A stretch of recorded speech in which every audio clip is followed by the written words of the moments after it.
Hi, welcome to Life on the Rock, and tonight our guest is Lisa Cotter. She is a chastity speaker, and tonight we're going to discuss the emotional aspect of chastity.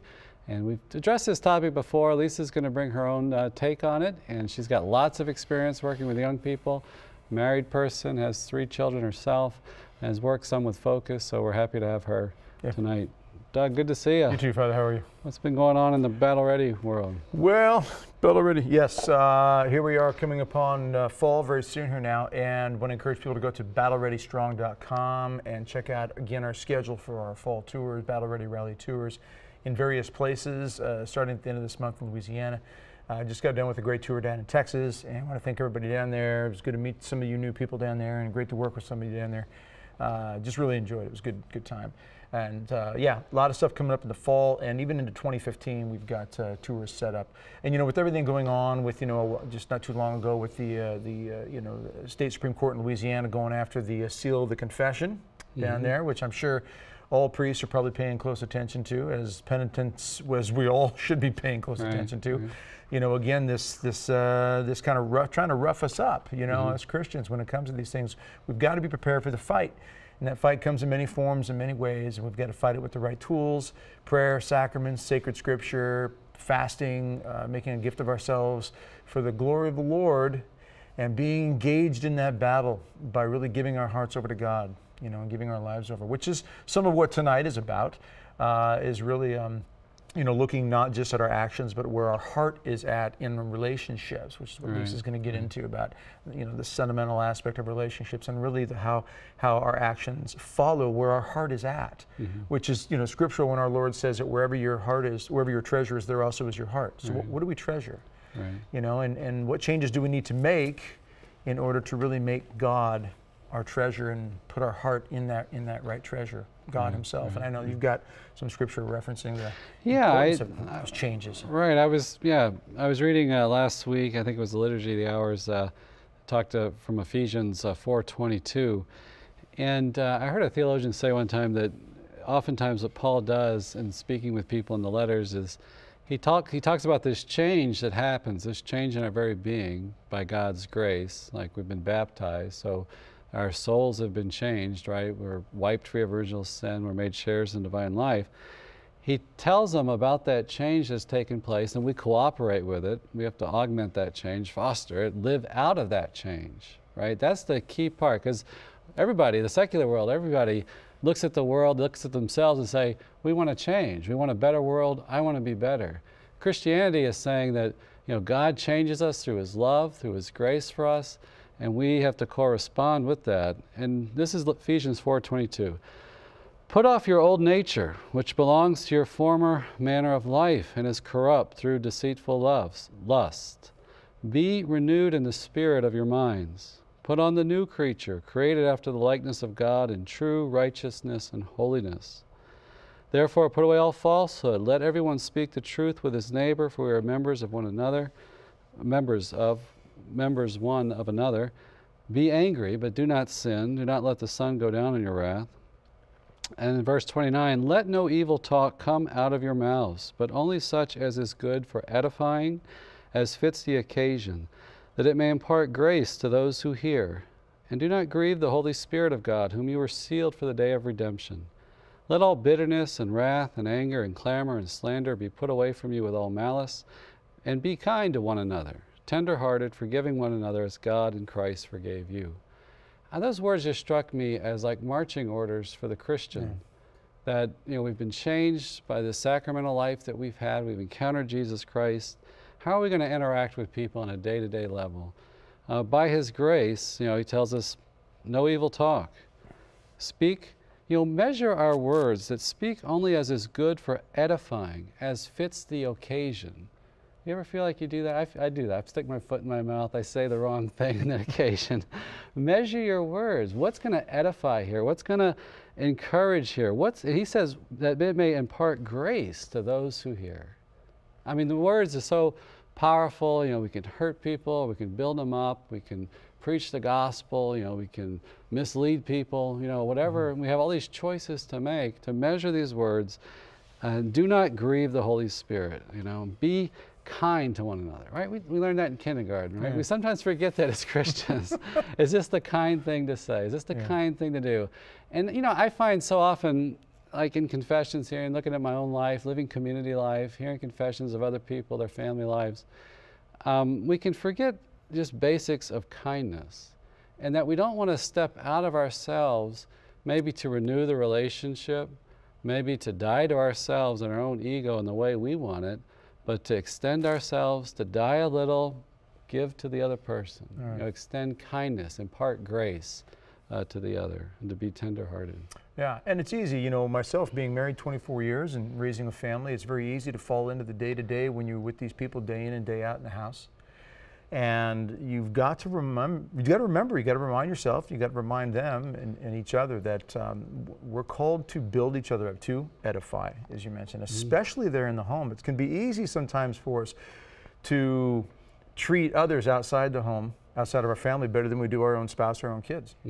And you know, this is something we can all probably say we're guilty of at one time or another, is how easy it is, you know, to be in the middle of an argument with someone in your home, and then the phone rings. Oh, hi. Well, hi. How are you?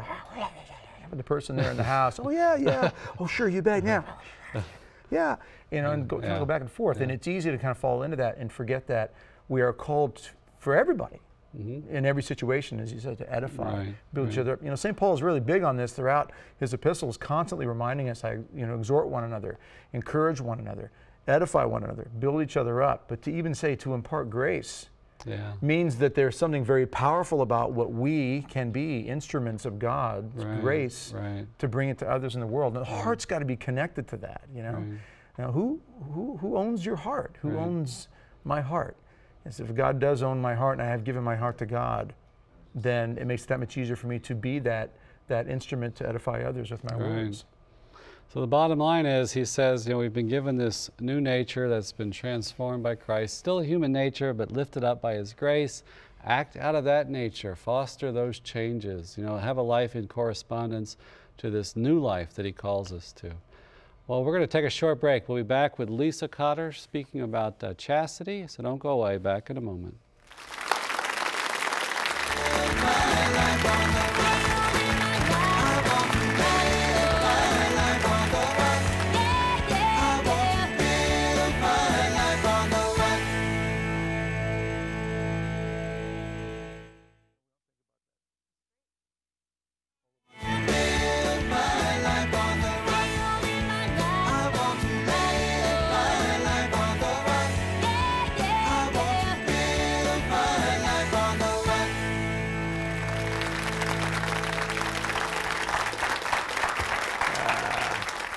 Welcome back to Life on the Rock. I'm Doug Barry along with Father Mark. We are the Rock House Compadres. I say that at the beginning of every show because it's true, Rock House Compadres.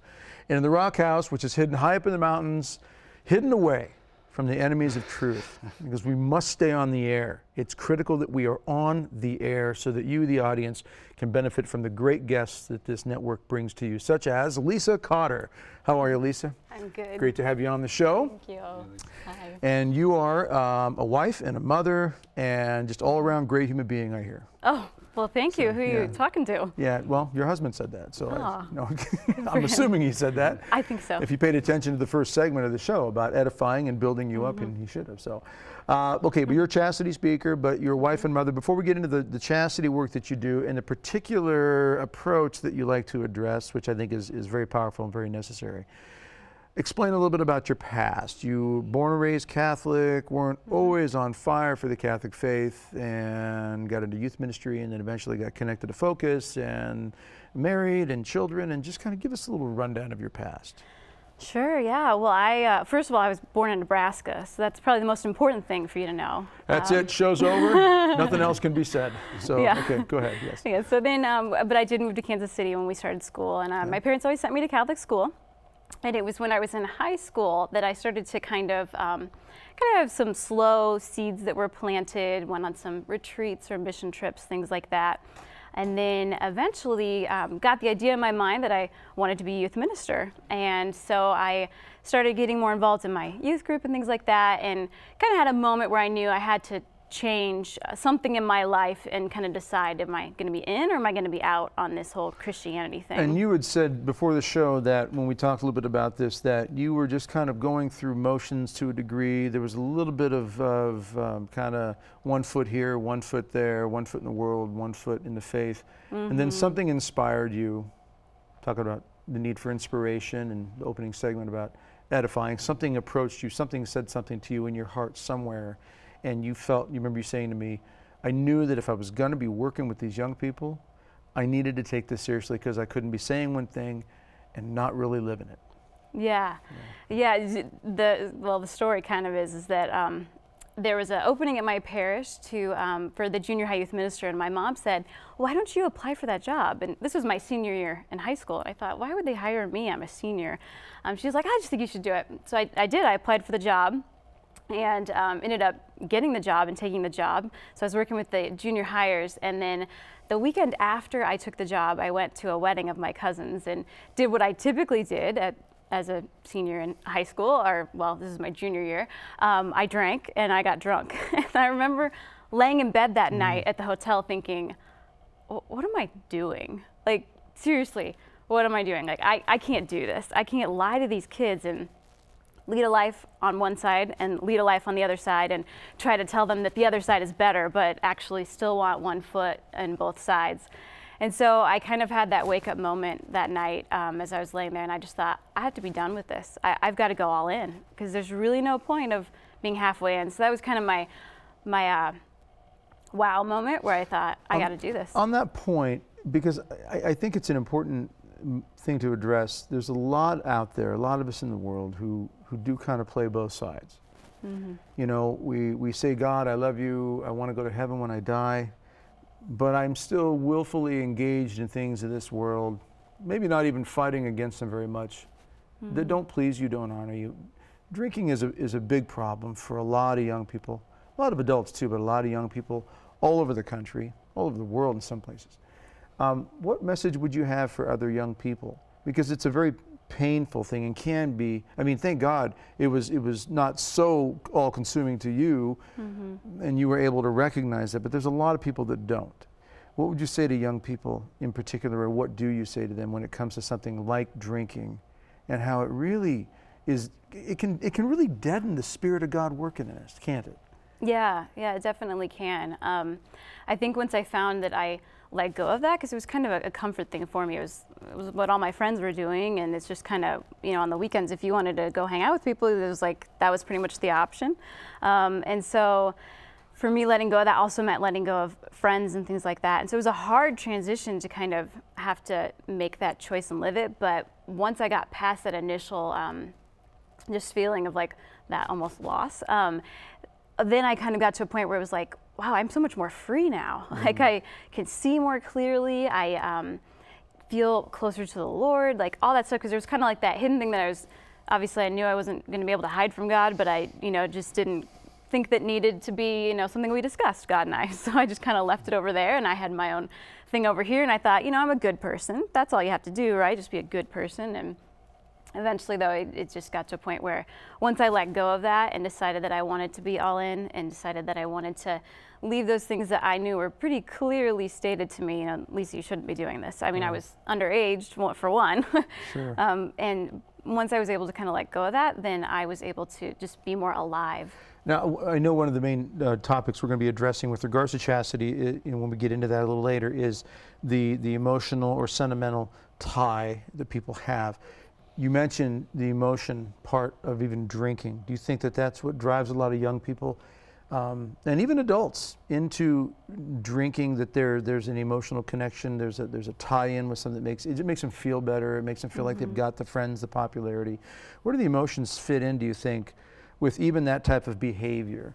Yeah, I think there's just a deep desire to belong to something and to fit into something, and if that's what everybody else is doing, then it feels good to kind of be doing that together, whatever it is, even if it's not something that's going to fulfill you ultimately. There's still something that's comforting about that, kind of having that place of belonging. And I think too, a lot of times when people engage in activities that clearly aren't of God, they're looking to fill that void. They're trying to find God. and they can't quite find them, so they think, well, I can cover it up, that feeling, whatever it is, of emptiness, or that feeling of not belonging. You know, if I drink, then I can fit in, and that can kind of fill the void and take my mind off of it for a while. It's a distraction, kind of helps you find something else to think about, or kind of puts the whatever, you know, if you're not feeling great about life, you know, you can just kind of mask it up for a while and kind of medicate put it on the shelf. Yourself. And yeah. Well, thank God you got out of it, though, and we hope and pray others out there listening or watching now will realize that, you know, drinking, you know, binge drinking or any kind of drinking to excess like that is it's false. There's something very false and very empty about that. Yeah. You know, I watched my father die from alcoholism. He died from a massive heart attack due to alcoholism, and I watched this progression. And there was something he was reaching out for, to the point where he became so attached to that we couldn't get to him later on in his life, and we lost him due to that. But you got out of that, thank God. Yeah. And hopefully that will benefit others listening and watching on that subject. But let's move from there. So then you get in, eventually you become, you know, fast forward into the Focus ministry, and then you meet this man who becomes your husband, and you have like 18 children, is it? I mean, how many children do you have? Is it? Three. Three children, I'm God's sorry. given us three. That's right, three. Yeah. And how long have you been married? We've been married, it'll be 9 years this summer. 9 years. And you are a Focus family, you refer to Right. that. Explain that. Yeah. How it all came about. Well, my husband and I actually met when we were in high school, working at a summer camp as camp counselors. And during college, then we worked at that camp and then went to Benedictine together, Benedictine College. And it was there, we were both students in Focus. We were in Bible studies, eventually leading our own Bible studies. We were discipling other students, which is like mentoring and helping them get Bible studies started. And we call it spiritual multiplication. And so we had a long tie with Focus and a love for Focus through our college years. And right after we graduated from college, my husband went and got his master's at the Augustine Institute. It was the year that the school had opened its doors, so that was cool. He was a part of the first graduating class. And then right after we finished graduating from the AI, that's when we joined Focus staff. Okay. And so they put us on campus at Benedictine, which was kind of unique because we had been students there. We left for 2 years, came back. So we kind of already knew some of the students and things. Sure. But he was then working as a full-time missionary. At that point, we already had our daughter, Mary Claire, and so I didn't become a Focus missionary with him, but we were a Focus family. But I did have a unique opportunity. I became a resident hall director, and so my job then was to work with some of the women on campus. I had about 160 women in my dorm that year, well, those few years that we were there. And resident hall director, is that like a house mother? Pretty much, yeah. Okay, so like Yep. what sort of responsibilities or duties do you have as something like that? We lived in the dorms. So if you want to talk about separating like home life from work life, it was impossible. there was a door that was always open. So not always open, but or the students would come and open it. Sure. So basically I was just there to be available to the students, to kind of be like pseudo mom. But then also I had a lot of times where I was doing discipline situations where if the students at Benedictine, we have curfew and we have different kinds of rules and things that they need to adhere to. So if they were to break those rules, then they had to come to my office and talk to me, and there was some disciplinary action that usually was taken. I organized programs with the help of my resident assistants. I had about 5 girls who worked on a team with me who were students then, who were working within the hall as well, just like any other college, but it's a smaller group, and so you, as a resident assistant, they got to know their students more, and I was able to get to know my students in the dorm as a whole a lot more because it was a smaller setup. And something in this mix happened that you were telling me before the show that kind of led to you becoming more of a speaker now on the subject of chastity, in particular the area of chastity that really addresses the power of the human heart, which is not talked about enough, I don't think. Tell us, if you could, that story that brought you to that point. Yeah, well, one of my really good friends is Sarah Swafford, and she speaks on this topic as well. And we were roommates together in college. We were bridesmaids in each other's weddings, and we had kind of gone through this whole process together of college. And so then it ended up that she also had come back to Benedictine that same year and was a hall director. So we both were starting to be dorm moms at the same time, which was really crazy. And she had put together this talk from for the girls on campus about how the emotions play into relationships and things like that. And a lot of it had stemmed from our senior seminar, which was with Dr. Ted Shree. We had studied Love and Responsibility, which is a great book by St. John Paul II that talks about love and use within love and the responsibility that comes with love. So she had given this talk to the women on campus, and all the girls were buzzing around campus and talking about what Sarah had talked about, and the guys were kind of feeling left out, and they said, well, what's going on? What did Sarah tell all the girls? All these girls, like, they are all of a sudden like acting weird and doing these weird things, and I don't understand what did she tell them?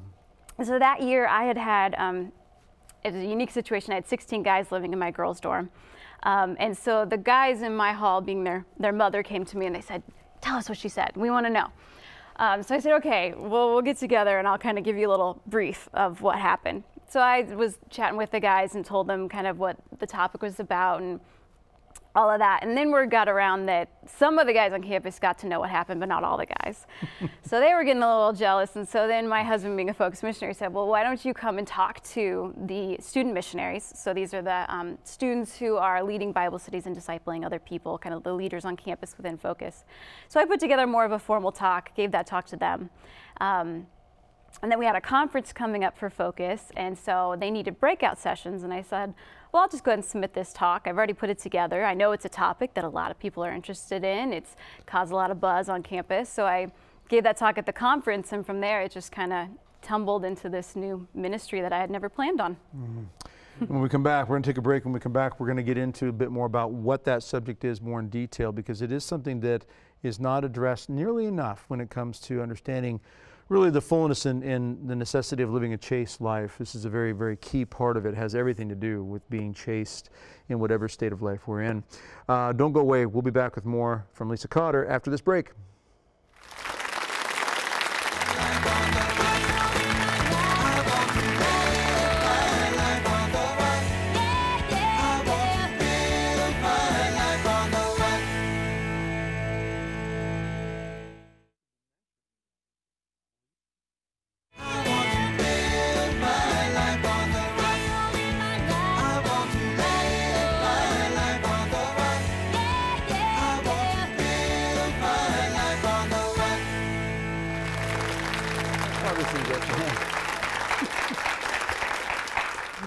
Welcome back to Life on the Rock. We are with Lisa Cotter. She's talking about chastity, chastity speaker, and her husband involved in Focus and spent some time at Benedictine College in Atchison, Kansas.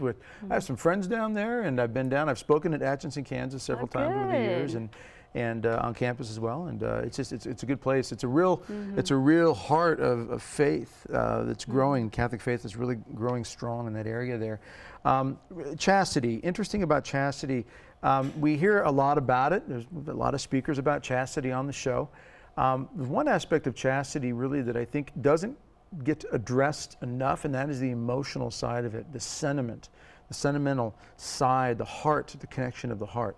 It's one of the reasons that sharing physically with one another outside of God's design, such as outside of the bond of marriage, can become so devastating because the emotions are connected to this. And it's something that goes even beyond just the physical sharing, because you can be emotionally connected with somebody even with no physical sharing of affection, and it can still be devastating and hard on the relationship. This is the subject you really want to get into, and I just think it's the need for discussing this is big. And when you started talking, you said that it just kind of exploded after you gave the talk at the Focus breakout session at the conference. Mm-hmm. And why do you think that this emotional, this sentimental aspect being discussed within the realm of chastity is such a hot topic, or such a live wire?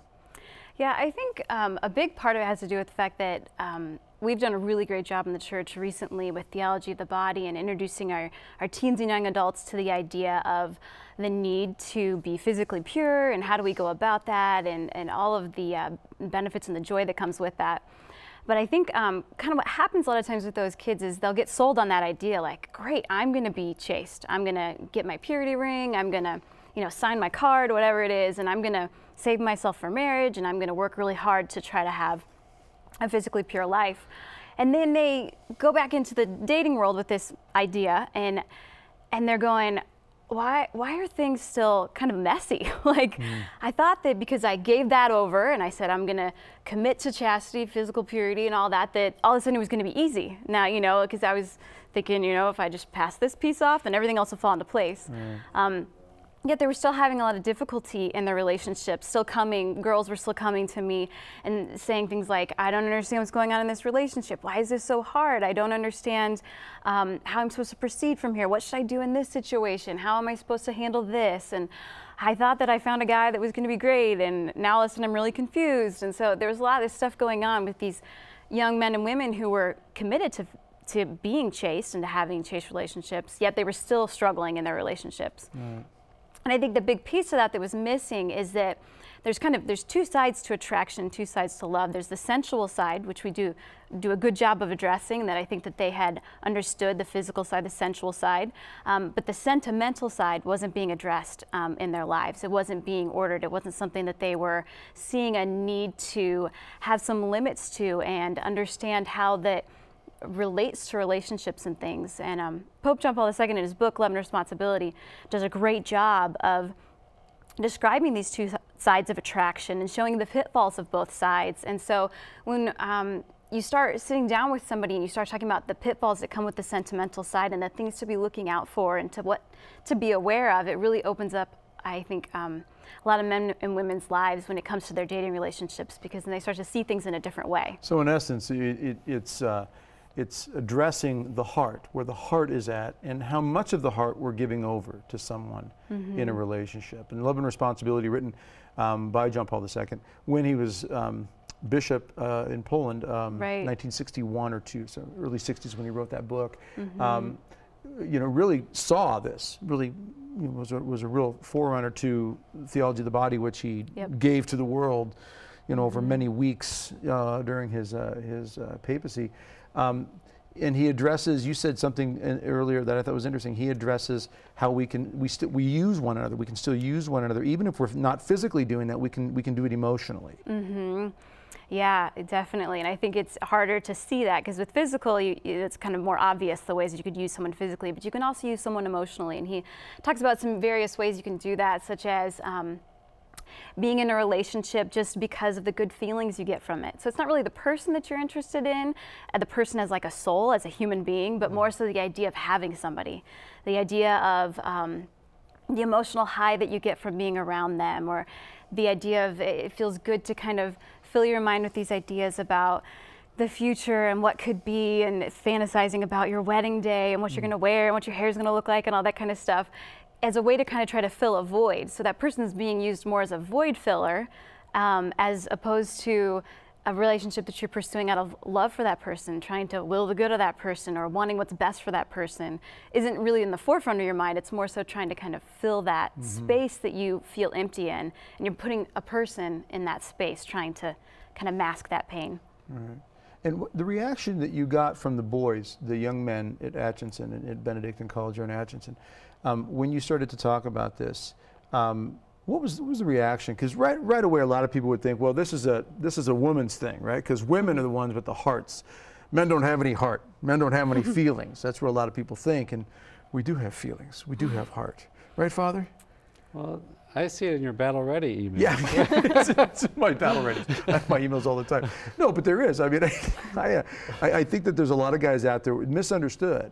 I see a lot of young men who, you know, do get a real torn up heart because they did want to do the right thing, and there was something out of place with regards to the boundaries where they went with that connection of the heart. How did the men respond at Benedictine when you first started to talk about this? Oh, I mean, it was all eyes focused. They were like, tell me how women work and tell me how I work in this. And like, I mean, I title the talk when I give it, why do women do that? And guys just flock because they're like, I want to know, why do women do this? How do they work? So I think for them, it's so important and helpful for them to understand how a woman's heart works, because then it's going to help them know how to interact with the women that they're dating. And it kind of gives them kind of like an assurance of like, how do I proceed? How do I lead? How do I develop this relationship in a way that's going to take on that aspect of trying to lead the relationship. I think it was helpful for them to understand the emotional side of it, how women work, but then also to see, oh gosh, if I am going through this kind of emotional turmoil within this, then I wonder what's going on in her heart too, and I need to make sure that as the leader that I am one who's trying to, lead the relationship, that I'm helping that along and not hurting it. I think sometimes guys, like if a girl starts pouring out her heart to him, he's thinking, oh, this is great. I'm really important. I'm really needed. I'm really special, And so he kind of lets her do that. And then the two of them all of a sudden get really emotionally connected. And he's thinking, well, she told me all these things because she really trusts me. She thinks I'm this great guy. Right. And then all of a sudden, if things start kind of falling apart, it gets really confusing. Sure. Maybe we could make it real practical for people listening. Like, what would those boundaries be for a young couple dating? So. Yeah, I wish I could just go black and white on this and give a list, So here's what not to do, here's what to do. So much of it does depend on circumstances. If you're in high school or if you're in college, those are two different stages of life in two different states. I think also it's really important to recognize, are you in a position where you're ready to begin to pursue a vocation and things like that. So in your own personal history and background, if you've got a lot of baggage that you're bringing into the relationship, that's going to kind of change the way in which you relate to each other emotionally and what it is that you're sharing and when you're sharing it. But I think as a general guideline, I think it's important in those first few weeks and months that you're getting to know somebody, it's really not the time to be going into your deepest, darkest secrets and your past and all of the scars that you may have or your hopes and your dreams that are so near and dear to you. Because it can create a false bond that's just based upon the emotions. And all of a sudden love just becomes this feeling and this intimate connection that you have that may or may not be the reality of what's going on because your emotions are kind of blinding you. JP2 even says that it can be blind, that the emotions can blind you from being able to see clearly what's really going on. And then as you get further down in the relationship, you've hit a point where you kind of get disillusioned and you start to really understand who this person is and really see that, oh wow, that virtue that I gave them, right. Because I saw her holding a baby one time and I thought she'd make a great mother, like, well, is she really going to be a great mother, or did you kind of project that onto her because you value that and you really want someone who's going to be a great mother? Yeah, it seemed like the whole theme, right, as you said in the beginning, love and responsibility, that love doesn't admit abuse. And I have to know myself to know, hey, maybe I'm getting some kind of puffed up because they are sharing so much with me, or maybe I'm using them and the way they make me feel. And so we have to really know ourselves and guard against that. The other thing that I think of here is that, salvation, we speak of, being rational beings that we can know and love, and that being saved by Jesus Christ, He is knowing us and loving us in the deepest of ways possible. And so even on a human level, when we know and love each other, there's a salvific, very fulfilling kind of quality to that. And aren't we saying here is that needs to be protected, and in the marital covenant where it's a safe place to do this, it's caught up in divine love, this mutual knowledge. Even Scripture speaks of the man knowing the woman knowing the man. That's a very sacred thing that just doesn't happen casually, right? Right, yeah. So, happens in the context of vows. Right, yeah. And I think you'll see a lot of times women who get those hard hearts against men, or men who kind of, they just don't want anything to do with the opposite sex and they're just sick of them. Right. I think a lot of times that's because they've put themselves out there so much, so quickly to people who they're not yet ready to know if that's a person who they should be passing their heart to and sharing their most intimate, thoughts, dreams, hopes, wishes with, and then they kind of allow them in, and then they feel like they kind of get stomped on, and then they go to the next person, and then this happens again and again, and eventually they just go, forget it, I don't want anything to do with this anymore. And then our hearts become hard, and that's not what God wants for us, we were made to love and be loved, and so He wants us to be able to do that freely. And so by tempering your emotions and understanding how to share and when to share and being able to discern through that helps you to be able to love freely. And just one more thing. It seems like a challenge for our culture because we have like this exhibitionist culture. People get up in Hollywood, celebrities make these these confessions, like on talk shows, that we can model that in our private life. It's inappropriate at times. So anyway. And how much, in particular, speaking of media there, do you think music, for example, and movies play into this?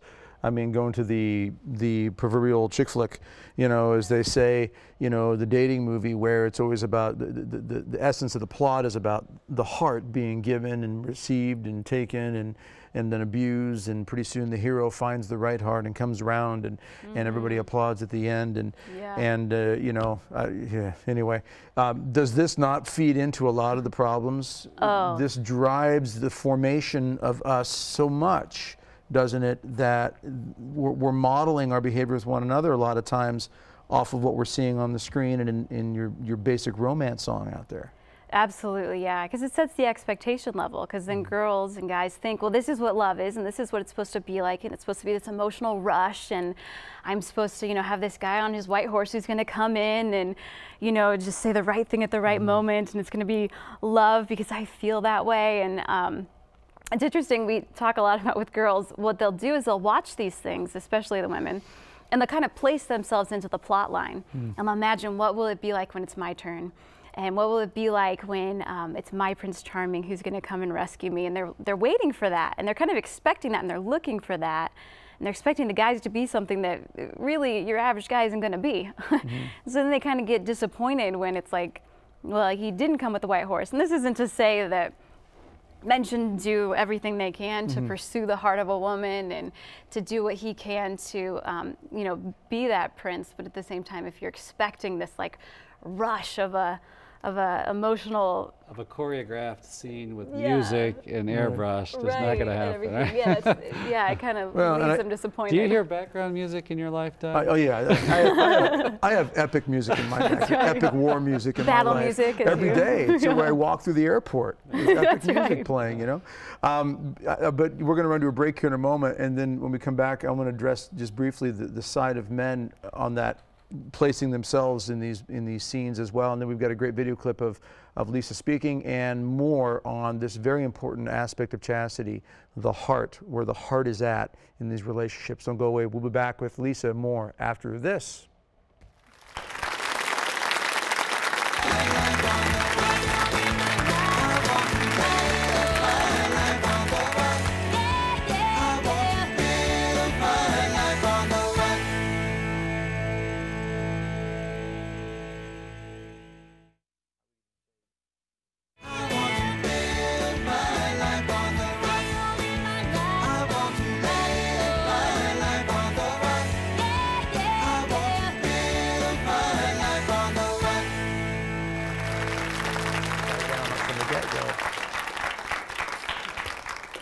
Hi, Doug Barry here along with Father Mark, the Rock House compadres. You're at the Rock House. We're with Lisa Cotter. Final segment. We got to get to some serious stuff here.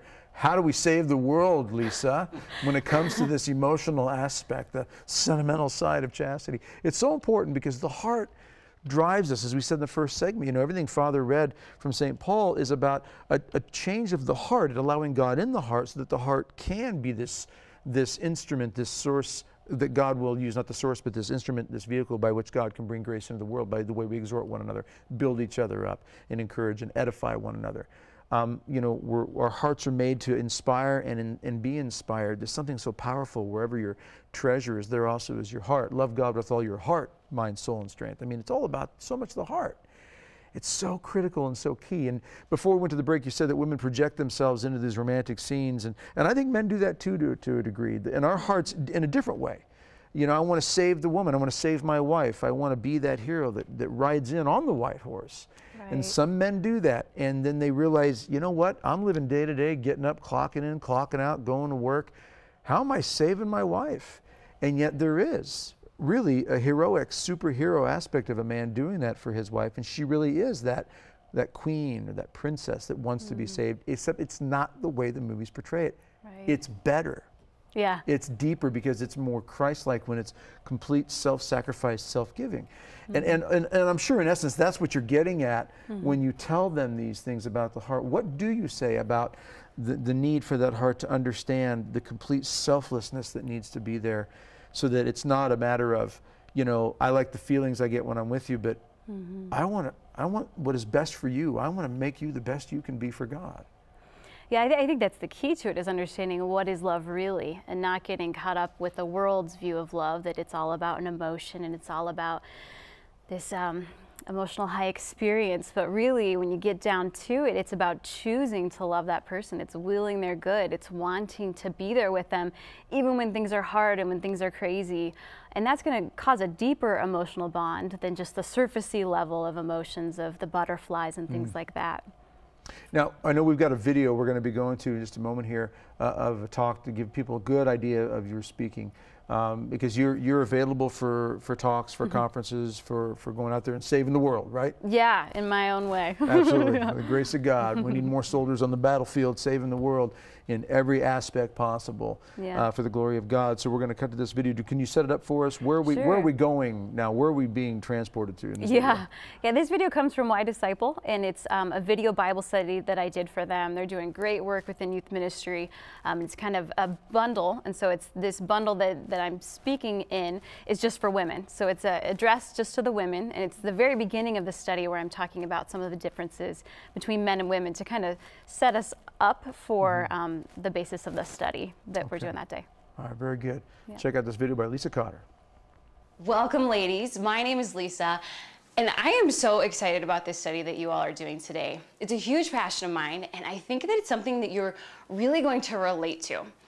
So before we dive in, talking about you as women, we're going to spend just a second talking about men for some comparison purposes. Now, shortly after I got married, my husband and I took a job at a college campus, and my job was to be a resident hall director, which means that I took care of 160 women in an all-girls hall.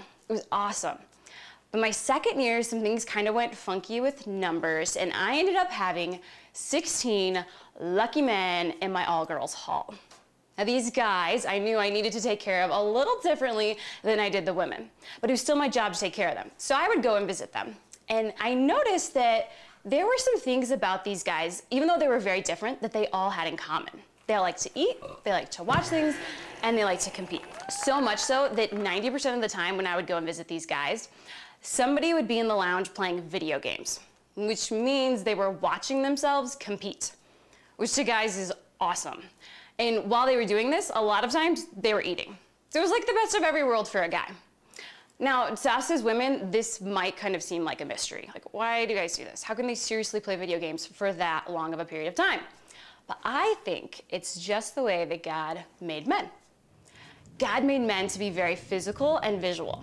In fact, there's something about guys' brains that help them with this visual capacity. They can look at an object and create it in their mind in a really amazing way. And this capacity also gives them the ability to be able to see and create beauty in a really amazing way. Men are also very physical. Eating and competing are very physical things. There's just something about guys, they love turning everything into a game, into a competition to see if they can be the winner, to see if they can be the one who's going to conquer that thing. Now, the women in my hall were a little bit different. Well, every one of them were very different, but they also had some things in common. When I would go and visit them, 90% of the time, somebody would be communicating with somebody else who was not in the room. So they'd be emailing or texting or on the phone or instant messaging, somehow they were communicating with somebody else. Also, I noticed that when I would go and visit them, they were hardly ever home. They were out, they were with a friend, they were on a run with a friend, they were getting coffee with a friend, they were studying with a friend, they just were constantly together. Because you see, I think that women, we have some differences about us where we're much more emotional and relational. We love being together.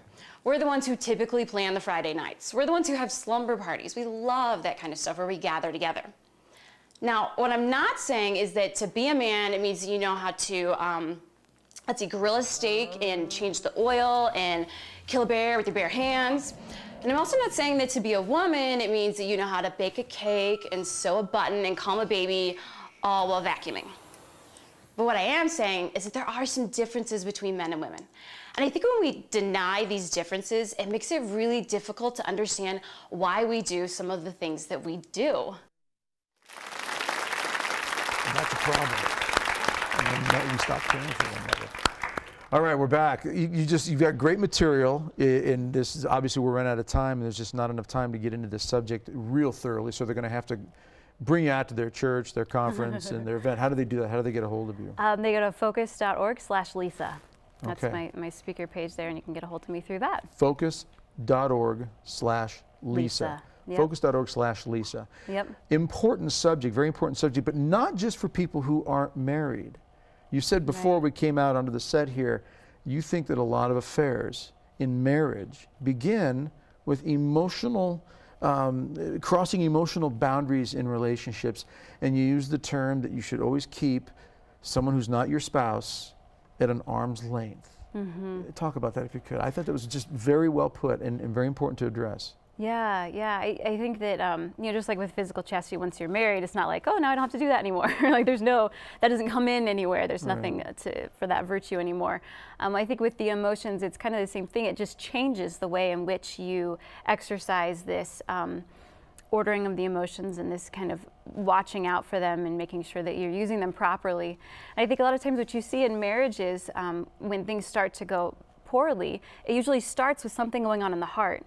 Something's going on in the home where the husband and the wife just are starting to bicker with each other or fight with each other, and they're starting to feel distance from each other, and they're going, gosh, well, she's not as loving as she used to be, or he's not as kind as he used to be, or he doesn't really smile at me anymore, or just not laughter between us anymore. And so they start to their hearts start to grow apart from each other. But then they go to work, or they go to the gym somewhere where there's somebody else who is filling that need, somebody who is laughing at the jokes and smiling, somebody who is more exciting and more happy and fun to be around.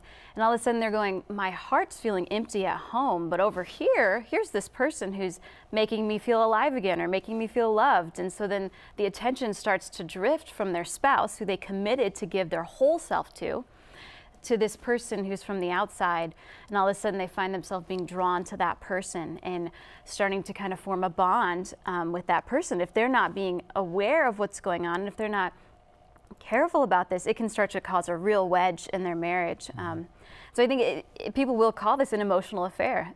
A lot of times physical affairs begin this way. They start with an emotional affair. All of a sudden the spouse gives their heart to somebody else, and the next thing you know, their heart's saying one thing, and it's saying, gosh, I really like spending time with this person. I really like being with this person. I really enjoy their presence, and I just kind of want to be with them more and more and more. And all of a sudden, their body's going to want to start to speak that same language. Where our hearts go, our bodies want to follow. There's something about the connection, because we're a whole human. And so if you allow your heart to stray from your spouse, then it's going to be a lot easier for your body to stray from your spouse as well. And so for advice for those who are married, as well as those who are not married, we should always keep somebody who, who's not in that bond of marriage at an arm's length. Yeah, I think that's so important. I think that as soon as you start to trick yourself into thinking that, oh, well, it's just a friendship, I really enjoy being around them. I mean, there's emotional attractions, sentimental attractions that are going to happen just like physical attractions. And if you trick yourself into thinking that you don't need to keep some kind of a boundary between yourself and every other person who you're not married to, especially of the opposite sex, then you're fooling yourself. All right. So in essence, with just a couple minutes left, what's your final battle cry to the world when it comes to, because it is a battle. Yeah. It's a real interior fight for a lot of people, for everyone at one point or another, because the heart, I mean, God has created our hearts to love and to be loved. And emotional connections are an enormous part of that in such a variety of ways and at different stages of our lives. What's your final advice to those out there, other than to come to your website, which again is what? It's focus.org/Lisa. Focus.org/Lisa. I want to make sure that's clear. Yes, focus.org/Lisa. And really, give Lisa a call to come out and speak on this topic. Find out more about it. It's a very important thing. Okay, what's your final advice to the world? I would say that I think mainly when we are seeking out that emotional fulfillment in a way that's not necessarily healthy, I think what we're doing is we're trying to fill a void. And I think what we're looking for ultimately is Jesus. He's answered everything, right? And so I think that a lot of times we need to first learn where Jesus belongs in our heart and let him find his proper place in our heart. And then that void isn't going to be there, because people are constantly seeking the attention and the affection. They're looking for somebody to affirm them. They're looking for somebody to find that security, all those kinds of things that yes, other people can help you feel those things, but ultimately it's Jesus who's going to be the one who's going to show you your worth and your value and your dignity. And if you're seeking for the outside of him, you're never going to feel fully satisfied and fully fulfilled. And so you got to first let Jesus in, find his place in your heart, fill that void that's shaped for him and only can be filled by him. And then when other people in your life, especially your spouse or the people you're dating, come into your life, you're going to know where they belong, and you're not going to be asking them to be your savior, but you're going to know that you have your savior and you're already good to go. That's great advice. Boils down to that. Deep prayer life, read the scriptures, receive the sacraments, know the lives of the saints. These are great points for all of us to order our lives, order our feelings, our emotions, and understand how the human heart works. We've all got one. And God's got a way for it to function and operate the way we interact with each other. First, with him, though. Thank you so much, Lisa. Great work. Keep it up. And we hope to have you back sometime. Thank you for having me on the show. Father, as only you can take us out. Well, may our Heavenly Father shine his face upon you and give you his peace. And may Almighty God bless you, the Father and the Son and the Holy Spirit. We'll see you next week.